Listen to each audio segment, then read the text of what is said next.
Жетімдер. Авторы Сәуле Қапанова. Інісінің қолынан мықтап ұстаған Майра қоралардың арасымен жүгіріп келеді. Жылағаннан екі көзі бұлаудай іскен. Анда-санда біреу қуып келе ме деп артына жалтақтап қояды. Ешкім көрінбейді. Кенет Нұрланның аяғы әлденеге шалынып, етбетінен мұрттай ұшты. Майра жандармен інісінің жанына тізерлеп отыра қалып, басын көтерді. Шаршадым әпке, біз енді қайда барамыз? Майра не дерін білмей, оның үстін қаға берді. Еш жерің ауырмай ма? Тұра ғой енді. Нұрланның иегі кемсеңдеп, орнынан әзер тұрды. Қайда бармақ? Үйлеріне бүгін оралуға болмайды. Әдеттегідей көршілердің мал қорасында түнеп шығар. Бүгін күн де ерекше салқын екен. Тек Нұрлан тоңып, өткендегідей ауырып қалмас екен. Майра ақырын қораның есігінің ілгегін ағытып ішке кірді. Қараңғыда күйіс қайтарып тұрған сиыр, бұл тағы сендер ме дегендей бұрыла қарап, бір ыңыранды да тұра берді. Майра ептеп басын, інісін жетектеп, қораның төр жағындағы үйілген шөпке жақындады.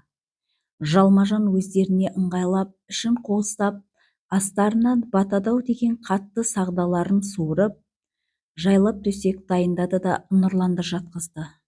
Үстін аяғын шөппен қымтып жауып, жанына өзі жайғасты да інісін құшағына алды. Нұрлан суықтан ба, әлде қорқыныштан ба тоңған торғайдай дір-дір етеді. Әпке, кәмпит жегім келеді деп қыңқылдады сәлден соң. Қазір берем.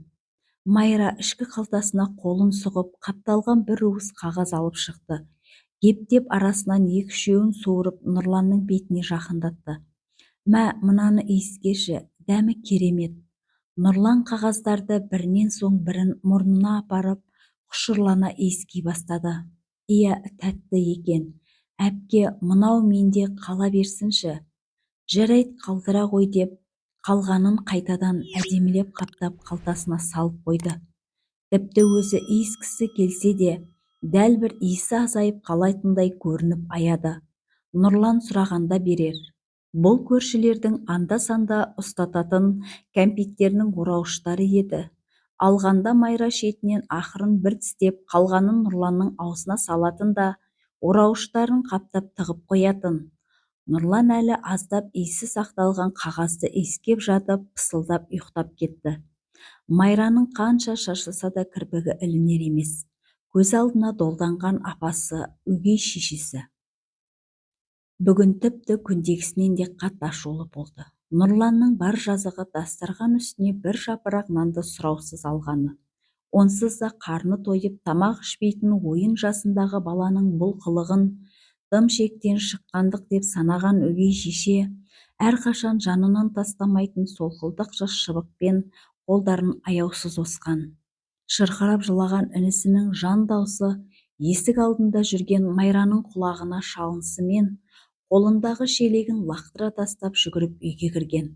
Апатайлап толы шешенің аяғын құшып, қушиған арық денесімен інісін жаба құлады. Сендерден көргеніміз аз ба еді, қу жетімдер, ақыры тамағымды ұрлап жеуге көштіңдер ме? Қолың сыңғыр, қолыңды сындырайын деп айғайлаған бойы енді Майраның арқасын аямай тілгілей берді. Бар ызасын балалардан алып, қолы шаршағанда ғана барып біраз аялдаған еді. Осы сәтті пайдаланған Майра Нұрланды көтеріп үйден тура қашып шықты. Туған әкеден еш пайда жоқ. Аналары ерте көз жұмған соң, екі баланы тамақтандырып, киіндіруге шамасы келмейтінін біліп, көрші ауылда тұратын жесір әйелді әкеліп үйіне кіргізген болатын. Майрадан 2-3 жастай үлкен қызы бар екен. Ол бұл екеуін жатсынбай, бірден туған бауырларындай жақын тартуға тырысқан. Алайда долы шешесінің айбарынан ығып, осылай ұрып соққанда ара түсе алмайтын еді. Бүгінде көрші бөлменің есігінен сығалап, мөлтілдеген көз жасын сығып алғаннан басқа ештеңе істей алмады. Басында келерінің көзінше қатты сөз айтуға бата алмайтын, орындай бірте-бірте әбден басынып, айылын жимайтын болды. әкелері ауылдың малын жинап үйіріп бағады. Таң алаңнан тұрып, бір-екі тілім нанды қағазға орап қойнына тыға үйден шығып, кешке малмен бірге оралады. Бара-бара кешкісін дастархан басына өз балаларын шақыра алмайтын күйге жетті. Оларға қарама, бала емес пе, тойғандарын өздері білмейді. Әйтпесе сенің алдыңда ғана жарты қазан көжені нанмен бірге соғып алған. Өздері де тойымсыз деп шәлпілдеген әйелге қарсы шығуға батпай, үн-түнсіз берген тамақты ішіп төсегіне қисая кететін. Бастапқыда көршілері аздап балалары туралы айтып көрген. Уәлихан үндемеген қалпы қолын бір сілтеп теріс айналып кеткен болатын. Бұлардың жағдайын көріп біліп жүргендер сол көршілер ғана. Көбіне таңертең сиыр саууға жылы қораға кіргенде шөп арасында бірін-бірі құшақтап ұйықтап жатқан жетімдерді көріп, көздеріне еріксіз жас алатын. Оятып аздап жүректерін жалғап, ақырын қорадан шығарып жіберетін. Балаларының ауысқан біраз жылы киімдерін кигізіп жіберетін де солар. Туған шешесінің бейнесі Нұрланның есінде жоқ. Ал әкесінің дулы әйелден оңаша кезінде аздап мейірім көрсетіп, маңдайынан бір иіскеуге ғана шамасы бар. Сондықтан күні бойы тек Майраның көлеңкесіндей артынан бір елі қалмай томпаңдап жүргені. Кейде сол үшін де өгей шешеден сөз естиді. Аяққа оратылмай аулақ жүрмейсің бе? Әпкең онсыз да жалқау, ештеңе істегісі жоқ деп қуалайды. Ертеңінде әдетінше күн шықпай тұрып қораға кірген көрші апа бұларды көріп орнында тұрып қалған.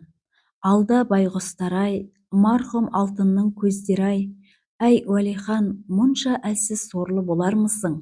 Өз балаларыңа қамқор бола алмасаң, бүйтіп еркек болғаның құрсын.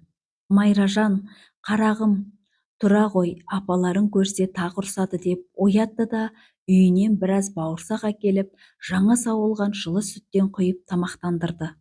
Майра Нұрланды жетелеп үйіне беттеді. Әкесі жоқ, шешелері әлі ұйықтап жатыр екен. Ақырын тықырын білдірмей, ас үйдің бұрышындағы өз орындарына жата кетті. Өз орындары дегенде, астарында тек аналарының өз қолымен тіккен көрпешесі мен үстіне жамылатындары да тозығы жеткен ескі көрпе. Мұны да аналары тіккен. Майра күні бойы үй шаруасынан шаршап, кешке болдырып құлағанда осы көрпелерді құшақтап иіскеп, үнсіз мұңын шығаратын. Түске таман бөлмесінен керіле есінеп, Орынтай шықты. Әй қыз, қайдасың? Мынаны жер жұтқан ба, шәй қой. Майра даладан жүгіре кірді. Шәй дайын апа. Сен не істеп жүрсің? Есік алдын тазаладым. Енді су тасып, жаңа тазалап болдың ба? Ұйықтаған шығарсың түске дейін. Жыбырлап сен де бір. Орынтай балалардың кеше қайда түнеп, үйге қашан келгендерін сұрағанда жоқ. Әйтеуір үйде екен, басқасы оны қызықтырмайды да. Су тасып болған соң пешке от жағып су ысыт. Кәмшаттың кірлеген киімдерін жу. Өткендегідей емес, тазалап жу. Әйтпесе қолыңды сындырамын. Майраның әр күні бір келкі өтіп жатты. Хит етсе шыбығын ала жүгіретін Орынтайдан қорқатыны соншалықты Нұрланның тілі тұтығып, кекештене сөйлейтінді шығарды. Оқуға жасы толса да Орынтай Майраны мектепке жібермеді. Әртүрлі сылтаумен біресе ауру, денсаулығы жарамайды, біресе оқуға қабілеті жоқ деумен 2 жылға созды. Жасы 9-ға келгенде ауыл өзегінен тайсақтады ма, әлде Уәлиханның күн сайынғы күңкілінен жалықты ма, Майраны мектепке әзер жіберді. Нұрлан болса таңертең әпкесімен бірге тұрып, мектепке бірге барып, оның сабағы біткенше мектеп ауласында ойнап тосып жүретін еді. Бұлардың өмірінен хабардар ауыл мұғалімдері үзіліс арасында екеуін жеке шақырып, азын-аулақ тамақ беріп қарайласып жүрді. Майра 8 жылдық мектепті бітірген соң, Орынтай оның ары қарай оқуына үзілді-кесілді қарсы болды. Басқа ауылға жіберіп оқытам деп қызынан бір жолата айырылғың келе ме? Осы оқығаны да жетер. Көзден таса болса бұзылады. Өзі әрең жүрген қыз деп жүріп әйтеуір уәлиханды көндірді. Майра енді үй мен дала шаруасын толығымен өзі атқаратын болды. Тек арасында Нұрланның сабағына болысып қадағалауға уақыты әзер жетеді. Уәлихан өз шарасыздығына әбден көніп, енді үйге аздап ішіп келетінді шығарды. Тек сол арақтың буымен өзі көргісі, естігісі келмейтін үйдің келеңсіздігіне бұрынғыдан бетер немқұрайлықпен қарап, тамағын ішер-ішпестен ұйықтап қалатын еді. Соңғы кезде Орынтайдың миын тескен бір ой күні-түні маза бермейтін болды. Үйде бой жетіп отырған екі қыз бар. Екеуін де өзі ойлағандай қалың мал алып күйеуге берсе, оның қызығын да өзі көрсе. Әрине кәмшатын бір жақсы жерге құтты орнына қондырса, Майраның жарасы жеңіл. Ауылдан ұзатпай өз маңайынан біреуді тапса, тіпті әйел үстіне беруге де қарсы емес. Тек өз айтқанынан шықпай күнделікті бір уақыт келіп, мұның да үй тірлігін атқарып отырса болғаны. Бірде Орынтай аяқ астынан астан шынды ма, ыстығы көтеріліп, ішкен асын қайта құсып ауырып қалды. Әй Майра, тез барып дәрігерді ертіп кел, кәмшат жанымда болсын деп жұмсады. Майра жүгіріп далаға шықты. Ауылдың дәрігерлік бөлімшесі едәуір алыс болатын. Екі өкпесін қолына алып жүгіре басып, ішке кірген Майраны ешкім қарсы алмады. Енді қайттым, дәрігерсіз барсам, апам мені өлтіретін шығар. Далаға шыға берген ол табалдырықта бейтаныс жігітпен қақтығысып қала жаздады. Сәлеметсіз бе, сіз кімсіз? Жігіт бұған күле қарады. Өзіңіз кімсіз? Мен дәрігер тәтені іздеп келдім. Апам ауырып қалды. Дәрігер тәте бір науқасқа шақыртумен кеткен. Мүмкін менің көмегім тиер. Жоқ, рахмет, мен дәрігерді тосамын. Өзіңіз біліңіз, деді де сәлден соң негізі мен де болашақ дәрігермін деп қосты. Сіз бе? Күлкімді келтірмеңізші. Неге? Мен 2 жылдан соң дәрігерлік оқуды бітіремін. Қазір тәжірибе жинауға осында жіберген. Майра біраз ойланып қалды. Неге істемесем екен? Апам үйде мені, яғни дәрігерді күтіп жатыр. Ол қай уақытта келеді? Майра басын көтеріп жігітке тіке қарады. Ағай, онда менімен жүріңізші. Тек апама тәжірибе жинап жүргеніңізді айтпаңыз. Ол ешкімге сенбейді. Мен де сөз естеймін деп күбіріктеді. Әрине күте тұр, керек жабдықты алайын. Үйге Майрамен бірге кірген жас жігітке Орынтай таңырқап қарап, мұның кім тағы, сен дәрігерге жібермеп пе едім? Бәсе қайда жоқ болып кетті десем, басын көтеріп жекіре сөйледі. Апа, бұл адам жаңадан келген мықты дәрігер екен. Өз дәрігеріміз ауданға кетіпті. Тым жас екен, не білер дейсің деп сенімсіздене қараған Орынтай төсегіне қайта жатты. Амансыз ба апа, мен солай жас көрінгенмен, бірақ тәжірибем мол. Қане алдымен сізді қарап шығайын. Қай жеріңіз ауырады? Біраз уақыттан соң тәжірибесі мол, өзі сыпайы дәрігер Орынтайдың көңілінен шыға бастады. Міне маған дайын күйеу бала, кәмшатыма осындай күйеу, ал маған осындай дәрігер керек. Қартайған шағымда дәрігерде көк шығымдалмаймын. Кәмшат қызым, шәй демдеп жібер. Менің жанымды ажалдан алып қалған адамды қалай құр ауыз жібереміз? Майра дастархан жаюға кірісе берген еді. Ал сен қора жаққа барып шаруаңды асықпай тындыр. Нұрланның да сабақтан келер уақыты болды ғой. Келсе ерте кет, саған көмектессін деп Орынтай төсектен басын көтерді. Бар енді тез. Майра сөзге келместен жылдам жиналып далаға шығып кетті. Арада 1 сағаттай уақыт өткенде дәрігер жігіт пен кәмшат үйден шықты. Қақпа алдына дейін шығарып салған кәмшат үйге кірісімен дәрігер біреуді көзімен іздегендей болды. Қораның есігінен сығалап тұрған Майраның жүрегі дүрсілдеп кетті. Бірақ оның көзіне түсуге ұялып қорадан шықпады. Ертесінде Мирас Орынтайдың халін білуге қайта келді. Майра бұл кезде әдеттегідей есік алдына су шашып сыпырып жүрген еді. Қақпадан кіріп келе жатқан Мирасты көріп, өзінен өзі қымсына қызарып кетті. Сәлеметсің бе Майра, апаң қалай, тәуір болды ма? Иә тәуір, үйге кіріңіз. апамдар үйде деп үстіндегі жүдеу киімінен қысылып, әрі терезеден мұның сөйлесіп тұрғанын көріп қояр деп қорқып, есікті нұсқады да өзі қора жаққа бұрылып кетті. Мирас оның артынан біраз қарап тұрып, қорадан қайта шықпайтынына көзі жеткесін үйге бет алды. Орынтай оны бір көптен көрмеген ет жақынындай қуана қарсы алды. Қолың жеңіл екен балам, тез айығып келемін, қане төрлет. Кәмшат түскі ас әзірлеп жатыр, бізбен бірге тамақ ішіп кет деп бәйек болды. Жоқ апа, рахмет, басқа ауруларға баруым керек, тағы келемін ғой деп асыға бастады. Орынтай көзімен Кәмшатқа әлденені ымдап, әй Кәмшат, менің дәрілерім таусылыпты ғой, мына баламен барып әкеп берсең қайтеді деп немқұрайлы жұмсаған болды. Апа, дәрігер басқа ауруға барады екен, кейінірек барамын деп еді, ештеңе етпес, көп уақытын алмайсың. Маған ол дәрі қазір қажет, тез кейін де бірге бар деп, өзінің дегенін орындататын әдетіне басты.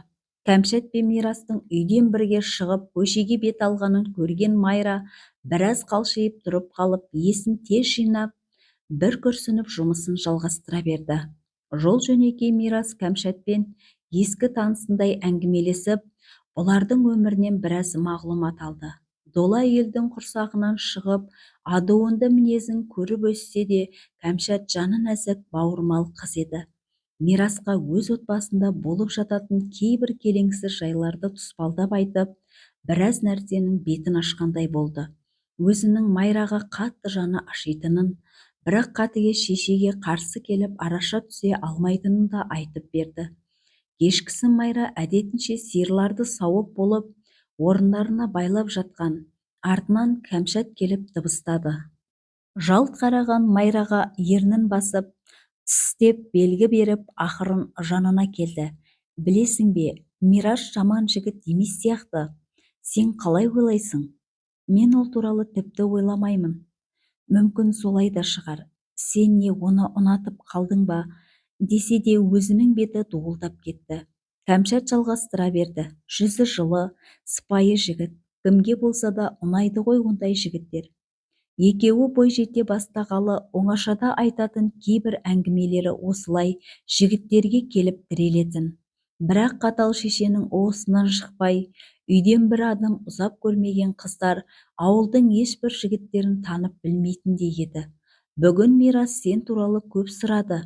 Сенің атыңды атағанда даусы бір түрлі өзгеріп кетеді деген оның сөздерін естісе де, естімегендей екі беті қызарып теріс айналды.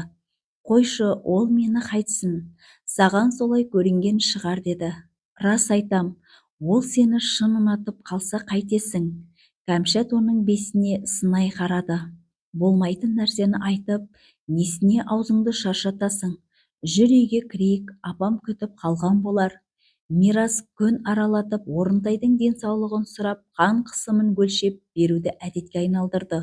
Ол келгенде Орынтай жайылып жастық, иіліп төсек болып, Кәмшатқа шай демдетіп, әр сылтаумен екеуін оңаша қалдыруға тырысатын. Бүгінде көршінің үйіне кіруді сылтауратып, далаға шыққан еді. Қақпа сыртында арасынан 3-4 үй бөлетін көршісі Жұмағұл жолығып қалды. Жұмағұл ауылда тері-терсек жинап, аудан орталығына апарып өткізетін тері дайындаушы болатын. Ауданнан келе жатқан беті екен. Орынтай өзі амандасқан соң үндемей өтуге ыңғайсызданып, сәл аялдап жөн сұраспақ болды. Негізі Орынтайдың шәлкес мінезінен қаймығып, ешбір көршісі онымен араласуды жөн көрмейтін. Әсіресе қолындағы қос жетімді аямай ұрып соғып, ауыр жұмысқа жегіп қоятыны үшін де жек көретін. Бүгін Орынтайдың көңілі хош көрінді. Жұмағұлды өзі тоқтатып, үй жайын сұрай бастады. Аяқ асты мынадай рақымшылықты көрмеген ол, жағдайын тәптіштеп айта жөнелді. Әйелінің ұзақ уақыт екі аяғынан сал болып үйден шыға алмай жатып қалғандығы, шиеттей 4 баланың бір өзіне қарап қалғаны жанына бататындығы тілге тиек болды. Орынтайдың осы мезетте қара түнекте жарқ етіп көзі ашылғандай өз ойына өзі қуанып кетті. Ойпырмай-ау, бұл баяғыдан неғып есіме келмеген? Әлі 50-ге де толмаған, тері жинап табатын табысы да мол. Төрт бірдей бала мен ауру әйелді асырауға артығымен жетіп отыр. Майраға күйеу болатын адамның дәл үй іргесінен табыла кеткенін айтсаңшы. Жұмағұл-ау, саған өте қиын екенін мен білмейді дейсің бе? Тепсе темір үзетін азаматсың. Қашанғы ауру әйеліңді бағып үй күшік болып отырмақсың. Ауылда қысқырғын дегеннің жыртылып айырылады. Кез келгенін ымдап шақырсаң, ертең-ақ үйіңнен шықпайтын болады. Ана балаларыңды аяққа тұрғызу үшін дені сау, жөні түзу тәрбиеші шеше керек, деп жылпылдата жөнелді. Жұмағұл алғашында түкке түсінбей аңтарылып қалған. Мұның ырасында маған, балаларыма жаны ашып тұрма, табысың тіпті бала-шағаңмен екі әйелді асырауға молынан жетеді. Ойлан, ақылдасам десең, Құдайы көршіміз ғой, қалаған уақытыңда келе бер, деп күлді де, айтпақшы біздің қорада 2-3 тері жатыр. Ертең кешкісін келіп көріп кетсеңші, біраз сырқаттанып ақшаға зәру едім, деді. Жарайды, ертең көрейін, деп Жұмағұл үйіне қарай аяңдады. Иығынан ауыр жүк түскендей, көңілі жайланған Орынтай үйге күлімдей кірді. Дастархан басында шүйіркелесіп шәй ішіп отырған қызы мен Мирасты көріп, одан бетер қуанып кетті. Шаршап тұрмын, біраз жатып тұрайын, деп жымыңдап түпкі бөлмеге кіріп есігін жапты. Өзі бұлардың әңгімесін тыңдамақ болып қанша құлақ түргенімен ештеңе ести қоймады. Әй, бүгінгі жолымның болған ай, деп қиялдап төсегіне жата кетті. Ертеңінде кешкісін айтқандай Жұмағұл бұлардың үйлеріне амандаса кіріп келді. Майра сиырларды жайлап кіргені сол еді. Шешесі Майражан, Жұмағұл ағаңа қорадағы терілерді көрсетіп келші, деді, даусын барынша жұмсартып. Майраның құлағына өз аты бір түрлі бөтен естілгендей оған таңырқана қарады. Иә апа, қазір, деп есіктен қалай атып шыққанын өзі де сезбей қалды. Орынтай мұны жақсылыққа жорыды. Бәсе, бұл қызда бой жетті ғой, Жұмағұлдай еркектен кім бас тартады дейсің, деп өзінше түйіндеді. Жұмағұл қораның түпкі бұрышында қоқиып жатқан терілерді ұстап көріп шетінен тартпақ болған. Майра да қарап тұрмай жалма-жан терінің бір ұшынан ұстай берді. Екеулеп сүйреп теріні қораның ортасына әкелді. Жақсы терілер екен, алып кетейін, рахмет қалқам. Осыған дейін ешкімнен жылы сөз ести қоймаған Майра құлағына дейін қызарып сала берді. Жұмағұл осы сәтте оған зер сала қарады. Талдырмаш ақ құба жүзді, дірілдеген ұзын кірпіктері, қой көздерін көлеңкелеп үрке қарайды. Өзі пысық қыз екен деген оймен Жұмағұл қорадан шығып Орынтайға жолықпаққа үйге кірді. Кел төрлет көрші, қалай екен, ұнады ма, деп екі ойлы астарлы жымыңдап Жұмағұлға қарады. Ол бірден түсіне кетті. Иә, ұнағанда қандай, онда ақылдасатын шаруа бар, бір келіп жолығып кетерсің. Осы күннен бастап Орынтай Майраға жылы қабақ танытып, әңгімеге тартатынды шығарды. Әр әңгіменің басы мұның бой жетіп әдемі қыз болғаны, енді құтты орнына қонатын уақытының жеткені болса, аяғы Жұмағұлдың қандай азамат екендігіне тірелетін болды. Өз бетімен өмір сүре алмайтын жарымжан әйел мен соншама баланы бағып күту кез келген еркектің қолынан келе бермейтіндігі, мұндайлар өмірде санаулы ғана екендігі, оның табысы да мол, қолы ашық, мұны да үлдемен бүлдеге орайтындығы енді күнделікті тақырыпқа айналды. Бірде Кәмшат шешесінің көңіл күйінің хош екенін пайдаланып, апа кешкісін Майраны ертіп Мирасқа барып біраз әңгімелесіп келейінші, деп көмілжіді. Бара ғой қызым, Майраны қайтесің, ол маған көмектессін, өзің бар. Апау көршілер көрсе сөз етеді ғой, өсекке таңылғым келмейді. Жарайды онда, ақылдым менің, тек дұрыстап киініп, әдеміленіп бар. Олар кетісімен Орынтай тағы қиялдап кетті. Алдымен мына Майраны көндірсем, әкесі қарсы бола қоймас. Қарсы болғанда не істей алады? Қайта қуансын, жетім қызына бай тауып бергеніме. Сөйтіп оны Жұмағұлдың үйіне кіргізсем, ол менің еңбегімді бағалайды. Не дегенмен енесі болам ғой, жетім қызға тойда жасап керегіне. Жұмағұлдың берген ақшасына кәмшатыма көйлек көншек, тойға керекті жабдықтарды алсам, бүгін өзі мираспен сөйлесіп, оның ойын білсе жарады. Ата-анасы қандай адамдар, құда түсуге қашан келеді? Кәмшат пен Майра аяңдап дәрігерлік бөлімшеге жақындады. Мирас бір сөзінде кешкілікте жұмыстан жайырақ шығатынын айтқан еді. Кәмшат есікті қысыла тықылдатты. Кіре беріңіз, есік ашық. Бірақ ешкім кіре қоймаған соң Мирас есікті өзі ашып, екеуін көріп қуанып кетті. Оу, қандай қонақтар келген, төрлетіңдер, жай жүрсіңдер ме, апаларың ауырып қалды ма? Жоқ, жоқ, бәрі аман, біз жай үйде ішіміз пысқан соң.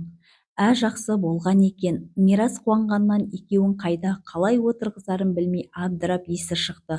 Стол үстіне қағаз жайып, шкаптан біраз кәмпит печенье алып шығып, пеш үстінде қайнап тұрған шәйнектен стакандарға шәй құйып қыздардың алдына қойды. Барымен базар деген осы. Көптен күткен қонақтар, әйтпегенде дүкеннен тәтті тоқаш әкелер ем. Рахмет, сонша әуре болдың ғой, біз біраз отырып қайтамыз. Асықпаңдар, әңгімелесейік. Менің де оқуыма қайтар уақыт жақындады, солай ма? Қашан кетесің? Енді 10 күндей қалды. 2 ай тез өте шығыпты.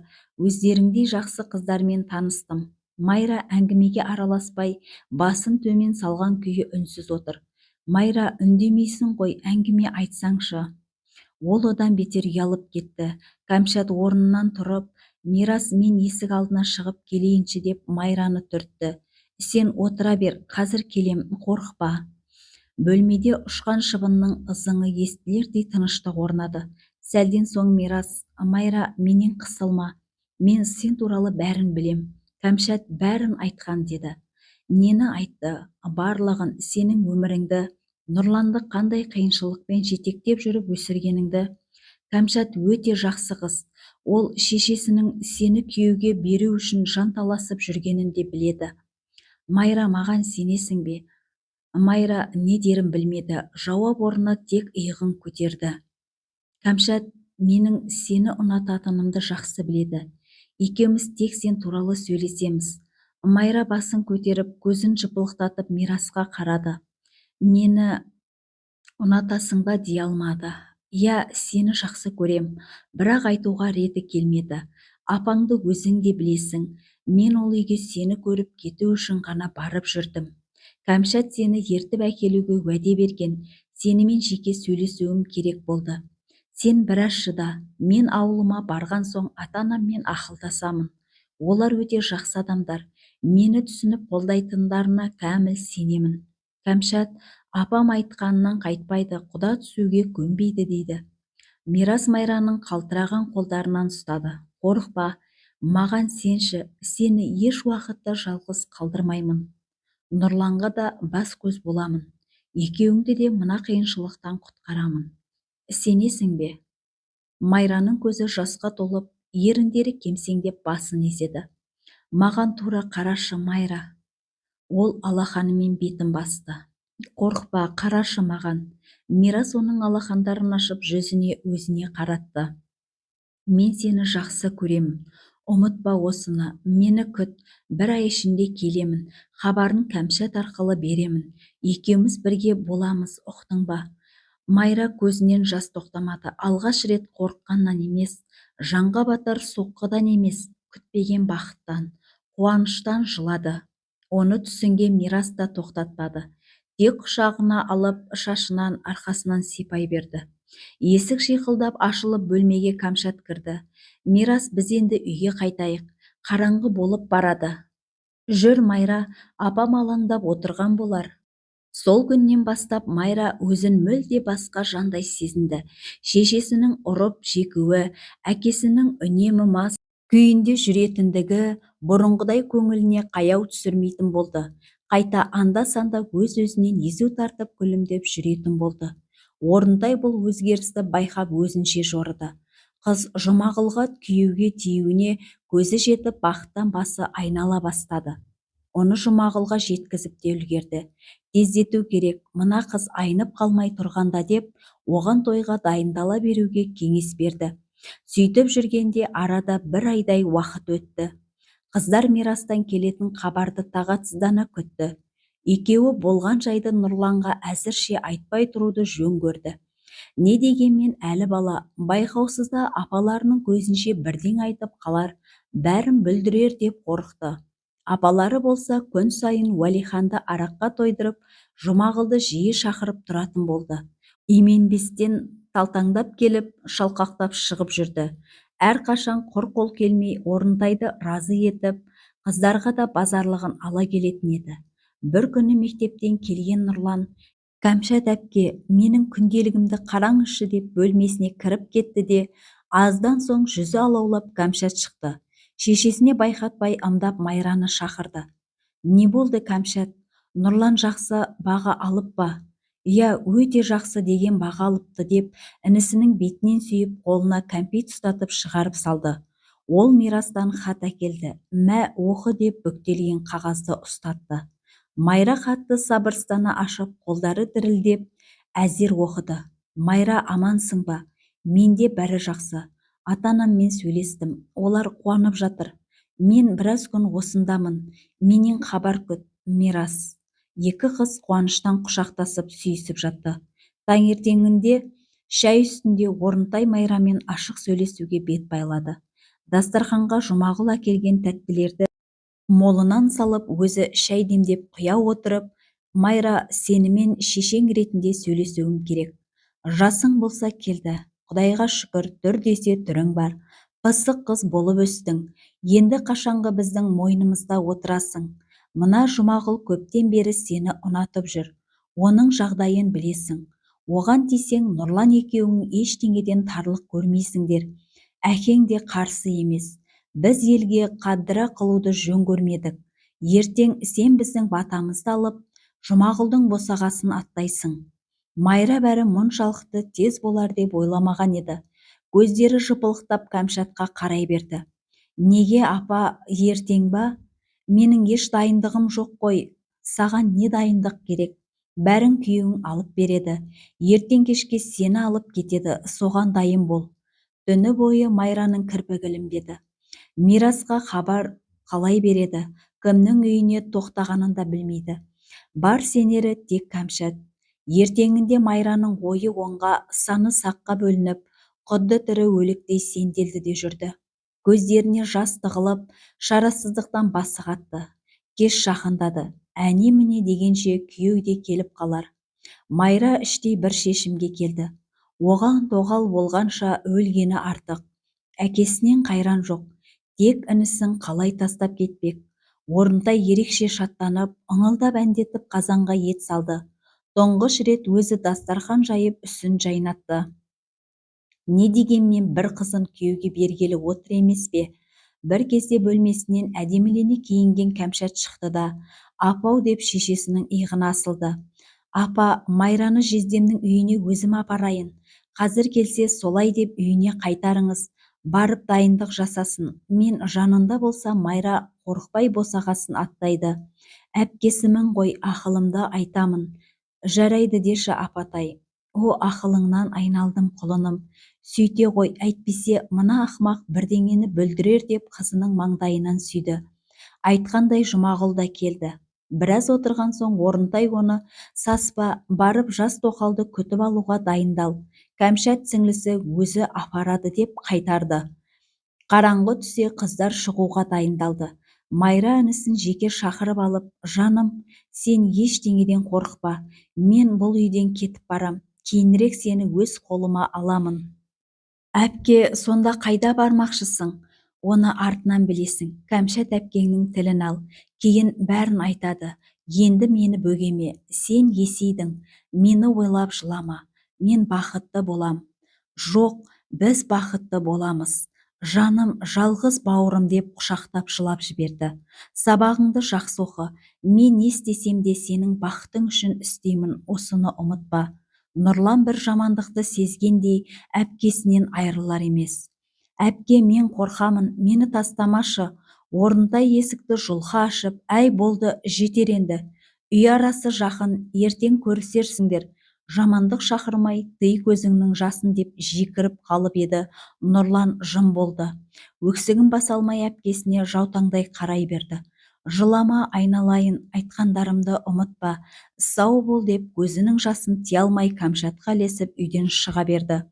Қақпадан шыға сала Кәмшат оны жүр тезірек қолыңнан ұстап сүрелей жөнелді. Қайда деп сұраған Майра жоқ, не болса да тағдырына көніп оның артынан ере берді. Қораны айнала бере алдарынан қарауытып бір адам шығып бұларға қарсы жүрді. Кәмшат, Майра сенсіңдер ме? Таныс дауысты естісе де Майра не болғанын түсіне алар емес. Иә, бұл тезірек кетейік бұл жерден. Екі аттап жандарына келген Мирас аяқтары бүгіліп құлап бара жатқан Майраны сүйреп үлгерді. Қорықпа жаным, мен келдім, жаныңдамын. Кеттік, Мирас тоқта, тыңдашы деп Кәмшат оның жеңінен тартты. Сендер тез кетіңдер, мен үйге оралайын. Кәмшат, апаң сезіп қалады ғой. Жоқ, сездірмеймін, біраздан соң кірем. Сұраса Майраны кіргізіп қайттым деймін. Жұмағұл бүгін іздеп келе қоймас, кейінгісін көре жатармыз. Ал жолдарың болсын, сендерге бақыт тілеймін. Мирас оны құшақтап, нағыз дос болуға тұратын қызсың, рахмет саған деді. Қайдағы дос? Сен маған енді күйеу баласың, Майраны бақыт ет, ол саған әбден лайық жан. Әлі кездесеміз ғой. Майра есін әзер жинап әпкесін бетінен сүйіп, Нұрланды өзіңе тапсырдым. Әзірше бас көз бол деді. Олар қол ұстасып, аздан соң қараңғы түнге сіңіп көрінбей кетті. Мирас сол түні Майраны көрші ауданда тұратын ата-анасының үйіне әкеліп кіргізді. Туыстары жиналып жас келінді қарсы алуға дайын отыр екен. Шашу шашылып табалдырықтан оң аяғымен иемене аттаған келіннің басына ақ жаулық салынды. Мирас Майраны жетелеп төрде отырған анасының алдына келді. Анашы, міне көптен күткен келініңіз Майра. Ақ батаңызды беріңіз. Жандарым менің, бақытты болыңдар деп кемсеңдей берген ананың бетіне қарауға ұялып Майра көзін көтермеді. Маған жақында балам, маңдайыңнан сүйейін. Мирас тартыншақтаған оған, жақындасаңшы, қорықпа деп сыбырлады. Сонда ғана басын көтерген ол алдында отырған ананың екі қолының шынтағынан жоқ екенін көріп, ет бетінен тізелерін құшақтай алдына жығылды. Мирастың ата-анасы ретінде өте мейірімді жақсы адамдар екен. Майра осы уақытқа дейін ешқашан сезіп білмеген ата-ананың шын махаббатына бөленіп, дүниедегі ең бақытты жанға айналды. Енесі жас баладай мәпелеп күтіп, жуындырып, шайындырып, өз қолымен тамақтандырып, жанынан бір елі ұзамады. Жастайынан ауыр жұмыс істеп, қиыншылыққа пісіп өскен ол үлкен бір үйдің шаруасын дөңгелетіп әкетті. Мирас үш ағайынды жігіттің үлкен екен. Қайындары жеңгелерінің пысықтығы мен мейірімділігіне тәнті болды. Майраны алаңдататын тек інісі Нұрлан еді. Не күйде жүргенінен хабарсыз. Арада 10 шақты күн өткенде Мирастың ата-анасы салт бойынша құдалардың алдынан өтуді жөн көрді. Нұрланды да өздерімен ала келмекші болды. Біраз жол жоралғысын дайындап, бірнеше адам Майраның ауылына жолға шықты. Сол түні қайтып оралған олар өздерімен бірге ең ауыр хабарды ала келді. Бұлардан 2 күн бұрын Майраның жалғыз інісі, жан бауыры қаза болған екен. Қашып кеткен Майрадан қалай өш аларын білмей аласұрған қатыгез шеше күн түн демей Нұрланның құлақ етін жеп, қарғап-сілеп маза бермеген. Ара түскен Кәмшатты қоса ұрып, үйдің әбден берекесін алған. Көзін ашып ес білгеннен ұрыс-керіс естіп, ащы таяқ жеп өскен, енді жанында арқа сүйер әпкесі де жоқ. Өмірдің ауыртпашылығын жалғыз өзі көтере алмай, қатты күйзелген жас бала ақыры қора ішіне барып асылып қалған. Майра інісінің қазасына өзін кінәлап, оны көтере алмай үш құсадан ауырып жатып қалды. Бұл мында бақыттан басы айналып шаттанып жүргенде, інісі өгей шешенің тепкісінде қорлықта қалды. Әкесі бұған қалай жол берді? Туған баласына қорған бола алмады. Өзі де қалай тастап кете берді. Не болса да бірге көрмеді ме?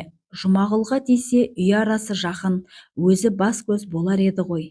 Әттең, сол түні Мирастың алдынан шығарын білсе, інісін де өзімен алып кетер еді ғой. Кәмшат шешесі біліп қояды деп қорыққаннан бұған да айтпай алып шықты емес пе? Бұл да мирастың үмітін үзіп, егер Жұмағұлдың есігін аттасам, өзіме қол жұмсап өлермін деген оймен Кәмшаттың артынан ере берген. Майраны бұл күйзелістен алып шыққан, жанынан 2 ел ұзамай еңіреңде етегі жасқа толып бірге қиналған мүгедек енесі болды. Басқа ешкімнің, тіпті мирастың қолынан тамақ ішуден бас тартып, тек өзіне қарап, бірге күйзелген ананы аяғынан еріксіз төсектен тұрды. Өлгеннің артынан өлмек жоқ. Біраз есін жинаған соң Майра ауылға Нұрланның зиратына барып қайтпақ болды. Ең болмағанда топырағын сипап, әруағына Құран бағыштасын. Мирас әке-шешесін Майраны алып жолға шықты. 3-4 сағаттан соң бұлар ауыл маңындағы зиратқа жақындағанда, бейіт басында шоқиып отырған жалғыз адамды көрді. Майра әкесін алыстан таныды.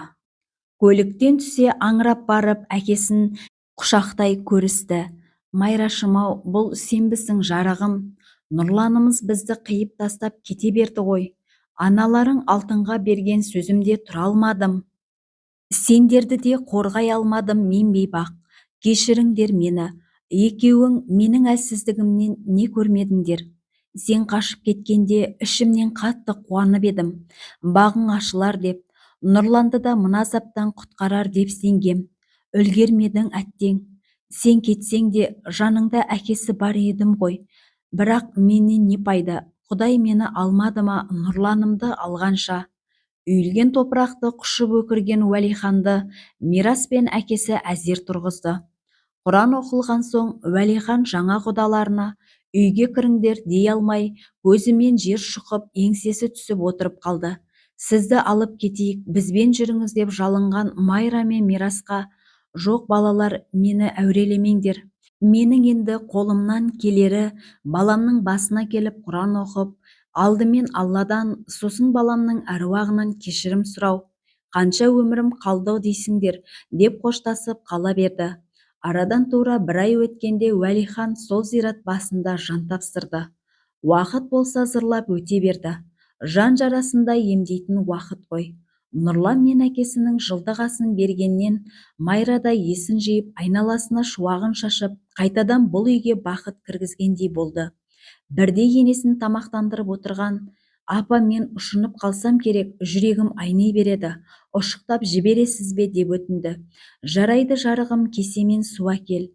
Іле ұрттаған суына шашалып қала жаздап, не дейсің, қашаннан бері деп ентігіп. Не қашаннан бері жүрегің айниды. Біраз болған, Мирасқа айтуға қорқам, ол тағы дәрілерін ішкізеді. Жек көрем сол дәрілерді. Құлыным-ау, ішпе ол дәрілерді. Бірақ айт, тексерсін. Әй, мен сол тексерусіз-ақ біліп отырмын деп қуанған енесіне Майра таңырқай қарады. Менің ауырып қалғаныма қуанып отырсыз ба, апа? Жоға балам, сен ауру емессің. Сен бізге немере сыйлайсың. Шын ба, апа? Рас айтасыз ба деп алдын аяқтарын құшақтап тізерлеп отыра кеткен Майраны енесі еміреніп сүйе берді. Арада талай жылдар өтті. Мирастың ата-анасы әлде қашан өмірден озған. Өздері де 2 ұл 1 қыз бағып өсірген, үлкен шаңырақ иесі болып ел абыройына бөленді. Кәмшат та өз ауылдасына тұрмысқа шыққан. Мирас Майраны еш ренжітпей алақанына салып аялап келді. Майра балалары кәмпит жеп лақтырып тастаған қағаздарды жинап еске отырып, інісі Нұрланды жиі еске алады. Сондай шақтарда құлағына әпке кәмпит жегім келеді деген мұңды даусы естілетіндей сезінетін.